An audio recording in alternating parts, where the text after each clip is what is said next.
நீங்கள் ஒரு ஆத்மான்னு போடுங்க. சுவாமி வணக்கம். நீங்கள் ஒரு ஆத்மான்னு போட்டிருக்கா. ஆத்மா ஒரு சின்ன ஒளி, கசகச அளவு இருக்கும்.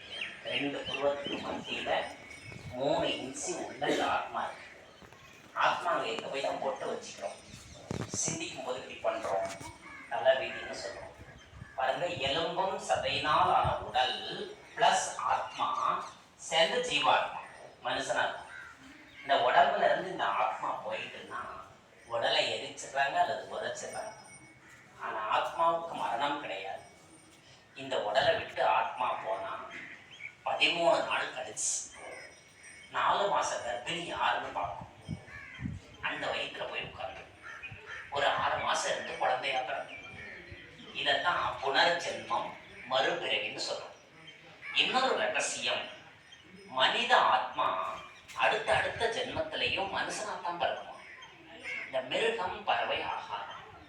அதாவது ஒரு மாங்கொட்டையை வச்சா மாமரம் வரும், வாழையை வச்சா வாழை வரும். மனுஷன் ஆண் பெண் மாறும். இப்ப நான் ஆண், அடுத்த பிறவில பெண், இப்படியே பிறப்பேன். இந்த ஆத்மாவுல மனம், புத்தி, சம்ஸ்காரம் இந்த 3 சக்திகள் உள்ளது. மனம்ங்கிறது கடல் அலைகள் மாதிரி எண்ணங்கள் அலையா வரும். கடல்ல ராத்திரி பகல் அலை வரும். நம்ம மனசுலயும் அப்படிதான் வந்துகிட்டே இருக்கும். புத்திங்கிறது ஒரு தராசு. இந்த எண்ணம் நல்லதா கெட்டதா, காரியம் செய்யலாமா வேண்டாமான்னு சொல்லும். இந்த சம்ஸ்காரங்கிறது நம்ம செய்யறதெல்லாம் ரெக்கார்டாகும், சீடி மாதிரி பதி. இந்த சித்திரகுப்தனைனார்னு ஒருத்தர் சொல்லுவாங்க, யமதர்மன்ட்ட கணக்கு எழுதுவார்மா.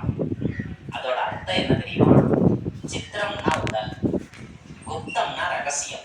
இந்த உடலுக்குள்ளேயே ரகசியமான இந்த இடத்துல நம்ம செய்யறதெல்லாம் ரெக்கார்ட் ஆகும். உதாரணத்துக்கு இப்ப இந்த முகம் உங்க மனசுல பதிவாயிருக்கும். திருப்பி எங்கேயாவது உங்க கொண்டா நகரத்துல என்ன பார்த்தீங்கன்னு வச்சுங்களேன், இந்த பிரதரை அன்னைக்கு பார்த்தோமேன்னு தோணும். இன்றைய நாள் விட்டுருங்க, 1ஆம் கிளாஸ் எங்க படிச்சீங்கன்னா அந்த ஸ்கூல் ஞாபகம் உள்ள இருக்கு. அது போலவே நம்ம செய்யற பாவ புண்ணியம் உள்ள பதிவாயிருக்கும். அது நம்ம கூடவே வரும். புண்ணியம் அதிகமா இருந்தா ஆரோக்கியம், செல்வம், மகிழ்ச்சி வரும். பாவம் அதிகமா இருந்தா கஷ்டம், நஷ்டம், நோய்கள் வரும். புண்ணியத்தை சேர்க்கணும், பாவத்தை போக்கணும். அதுக்கு பகவான் ஒரு வழி சொல்றார். பாருங்க, நம்ம உடல் ஒரு கார் மாதிரி, ஆத்மா தான் டிரைவர். இந்த கிராமங்கள்ல சொல்லுவாங்க, எப்படி வாழ்றீங்கன்னா, ஏதோ வண்டி ஓடுது, சாமி புண்ணியத்துல சொல்றோம்ல, இதுதான் வண்டி, ஆத்மா ஓட்டுது. வண்டி ஓட்டிட்டே இருக்கும்போது டிரைவர் தூங்குனா என்ன ஆகும்? ஆக்சிடென்ட் ஆகும். அதே போல இந்த கண் திறந்த நாம இந்த 3வது கண்ணை மூடிக்கிட்டோம். இந்த சிவராத்திரி அன்னைக்கு கண் முழிக்க சொல்லுவாங்க. இந்த கண் சொல்லலையா, இதை டெய்லி முடிக்கணும். ஞான கண், நெற்றி கண். இந்த கண் மூலமா கடவுளை பார்க்க முடியும். இது இந்த மாதிரி ஒரு ஜோதி தெரியும். இறைவன் ஜோதி வடிவமானவர், அதான் ஜோதிலிங்கம்னு சொல்றோம். இவரோட பேர் சிவா. சிவான்னா சமஸ்கிருதத்துல புள்ளின்னு அர்த்தம், தமிழ்ல நன்மை செய்பவர்னு அர்த்தம். பிதான்னா அப்பா, பரம்னா மேல, மேல இருக்கிற அப்பா தான் சிவன். நம்ம எல்லாருக்கும் 2 அப்பா இருக்காங்க. இந்த உடலுக்கு ஒரு அப்பா, ஆத்மாவுக்கு ஒரு அப்பா. உடலோட அப்பா எனக்கு வேற, உங்களுக்கு வேற, வேற வேற அப்பா. ஆனா எல்லா ஆத்மாக்களுக்கும் சேர்த்து ஒரு அப்பா. சொல்லுவாங்க, பிள்ளைக்கு தந்தை ஒருவன், நம் எல்லோருக்கும் தந்தை இறைவன். சரியா? இந்த உடலோட அப்பா உடல் மாதிரி இருப்பார். ஆத்மா ஒளி, அதோட அப்பா ஒளியாக பிரம்மலோகத்துல இருக்காங்க. அவரோட நினைவு சின்னம் தான் சிவன் கோவில். சாமி கும்பிடும் போது கடவுளே, பகவானே, ஆண்டவா, ஈஸ்வரான்னு சொல்றீங்க. இன்று முதல் நீங்க இறைவனை அப்பான்னு சொல்லணும். அது ஒரு மந்திரத்தை சொல்லணும். அப்பான்னு சொன்னா உறவு வரும், நெருக்கம் வரும், இந்த பாசம் வந்துடும். நம்ம பேசுறா பேர் சொல்ல வேண்டாம். அரியநாதர், சொப்பநாதர், நெல்லையப்பர், இப்படிலாம் பேர் சொல்றதை விட அப்பான்னு சொன்னா உறவு வரும். சரியா? அப்பாவுடைய சொத்து பிள்ளைகளுக்கு தான் சேரும். ரைட்டா? நம்முடைய அப்பா பாருங்க, ஞானாமிருத கடல், ஆனந்த கடல், சாந்தி கடல், அன்பு கடல், அழிவற்றவர், எல்லாம் நிறைஞ்ச ஒரு அப்பாவை வச்சுக்கிட்டு மனிதர்கள் ஏன் கஷ்டப்படுறாங்கன்னா, கடவுளை விட்டு கொஞ்சம்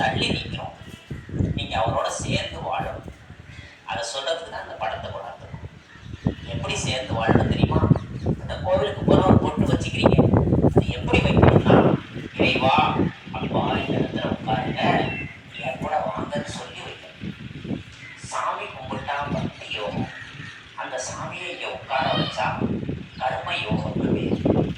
கர்ம யோகி தான் கடவுளுக்கு பிரியமானவர்னு கீதையில போட்டு. எந்த கர்மம்னா வேலை. இந்த பூமி கர்ம சேத்திரம். இங்க தண்ணி குடிக்கிறது கூட ஒரு வேலை தான், சுவாசிக்கிறோம் இது வேலை தான்.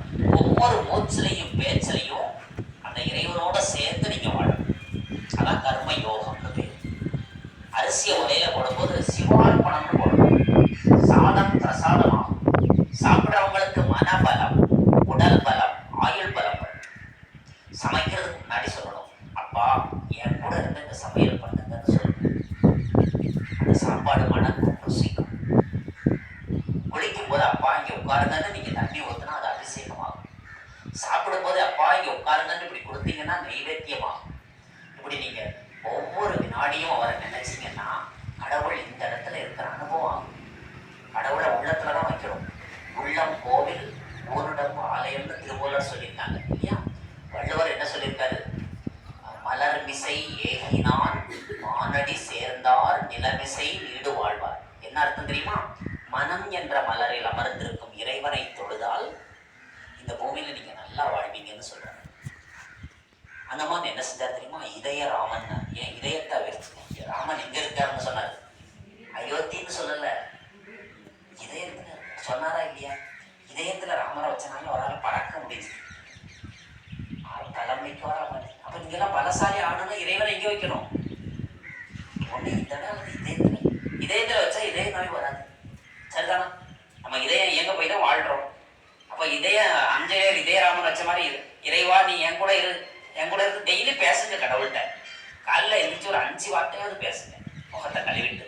அப்பா எங்க வீட்டுக்கு வாங்கன்னு கூப்பிடணும். ஒரு குழந்தை கூப்பிட்டா கடவுள் வருவார். என்னை பாருங்கன்னு சொல்லணும். கடவுள் பார்த்தா சக்தியை தான் கோயில எட்டி பார்க்கிறோம். என்னை பாருங்கப்பா, என்னை சுத்தமாக்குங்கப்பா, எனக்கு தேவையான சக்தி நிரப்புங்கப்பா, என் கூடவே இருங்கப்பா.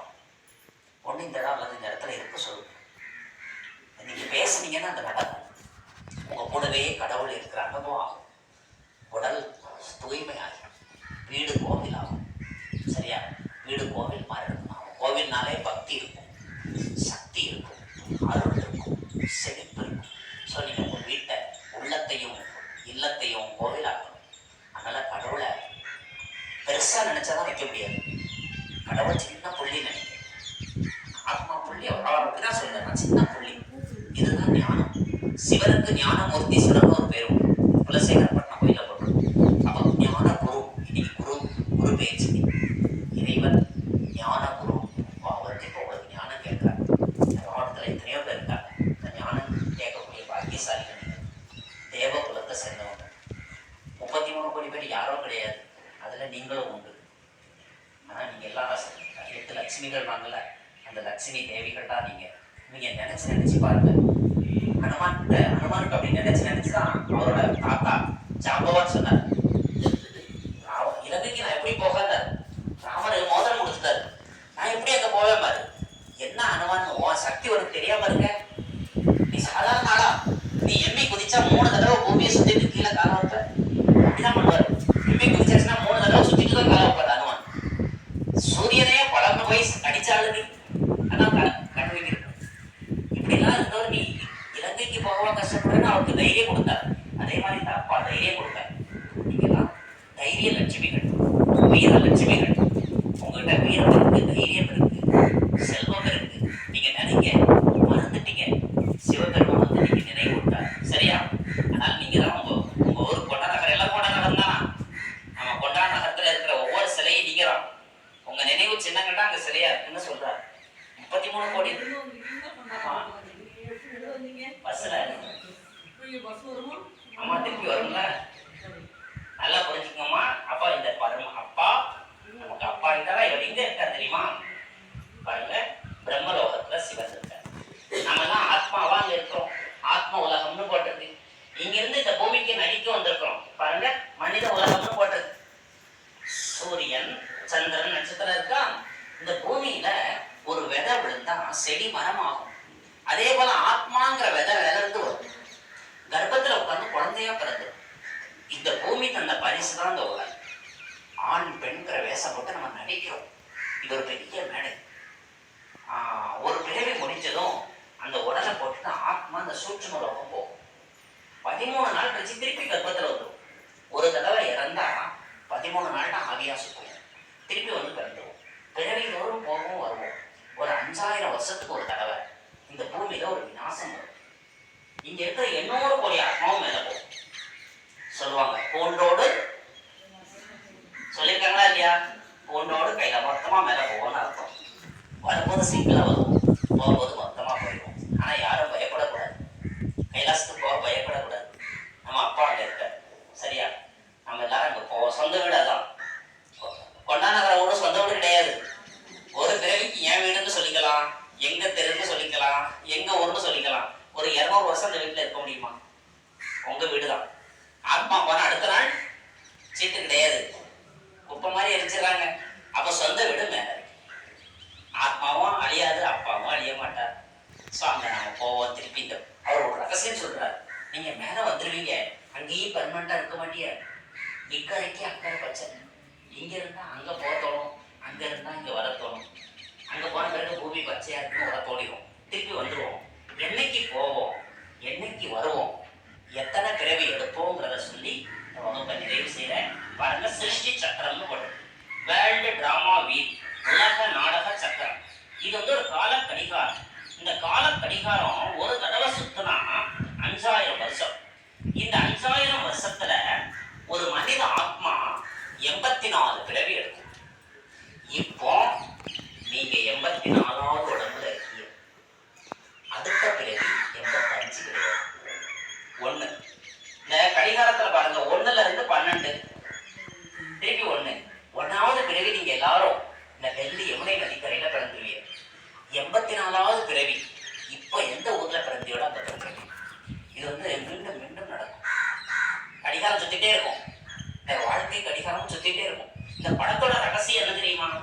இப்ப நீங்க இந்த ஊருக்கு இங்க வந்தது புதுசு கிடையாது. 5000 வருஷத்துக்கு முன்னால இதே செவ்வாய்க்கிழமை இதே அரியநாதர் கோயிலுக்கு வருது. இன்னைக்கு வந்திருக்கீங்க. இன்னையில இருந்து கரெக்டா அடுத்த 5000 வருஷம் கழிச்சு இதே செவ்வாய்க்கிழமை வருவீங்க. அன்னைக்கு இதே கலர் ட்ரெஸ்ல தான் வருவீங்க. இதே எல்லோ கலர் தான். நீங்க அதே ரோஸ்ட் போட்டாதான், நீங்க அதே கண்ணாடி தான். உங்க குண்டலம் மாறாது. சரியா? உங்க பேக்கு அட்ஜஸ்ட் அதே ரக்கு கூட இப்படியே வர போறீங்க. உங்க முகம் அதுதான், உங்க வீடு அதுதான், உங்க பேர் அதுதான். நீங்க கேட்கலாம், எப்படி சார் நான் நம்புறது? 5000 வருஷம் கழிச்சு இதே கண்ணாடி போட்டு வருவேன்னு சொல்றீங்க எப்படின்னு நீங்க கேட்டா, 4 உதாரணம். நம்ம ஒவ்வொரு ஆத்மாவிலையும் நம்ம வாழ்ந்த அந்த 84 பிறவி ரெக்கார்டு உள்ள ஒரு மெமரி கார்டு சொல்லுவாங்க. தலை எழுத்துப்படி நடக்குமாங்களா? உள்ள ஒரு எல்லா எழுத்து இருக்கு, ஸ்கிரிப்ட் இருக்கு. அது மட்டும் தான் நடிப்பீங்க. ஸ்கிரிப்ட் படிதான் ரஜினிகாந்த், கமல்ஹாசன் நடிப்பாங்க. அதே மாதிரி உங்க ஸ்கிரிப்ட் உங்க மண்டிலே இருக்கு. சின்ன மெமரி கார்டு. 84 பிறவி இருக்கு. எப்போ பார்ப்பீங்க தெரியுமா? உங்க முற்பிறவிகளை நல்லா தூங்கி கண் முடிச்சா 2 அனுபவம் ஆகும். சில கனவு கண் முடிச்ச உடனே மறந்துடும். இவ்வளவு நேரம் நான் எதையோ பார்த்தேன், எதோ தெரிஞ்சது, எங்கெங்கயோ வாழ்ந்த மாதிரி தோணும், யார் யாரோட வாழ்ந்த மாதிரி தோணும். கண் முடிச்ச உடனே மறந்துடும். ஞாபகப்படுத்தினாலும் வராது. என்ன ஆகும் தெரியுமா? நம்ம ஆன்மாவில் ஒரு 84 கோடுகள் இருக்கு. பிறவி கோடுகள்னு சொல்லுவோம், இங்கிலீஷ்ல ட்ராக்னு சொல்லுவோம். இந்த ஆத்மா ஒளி 84வது கோட்டில் இருக்கு. தூக்கத்துல அது 74க்கு போச்சுன்னா அந்த பிறவி கண்ணுல தெரியும். ஒரு 10 பிறவிக்கு முன்னால நீங்க ஜப்பான்ல பிறந்ததா வச்சுக்குவோம். அங்க இருக்கிறவங்க குள்ளமா சிவப்பா இருப்பான். அங்க பேசின மொழி ஜப்பான் மொழி. அங்க சாப்பிட்ட உணவு இங்க மாதிரி இட்லி அரிசி சாதம் கிடையாது. கடல் உணவு அதிகம்.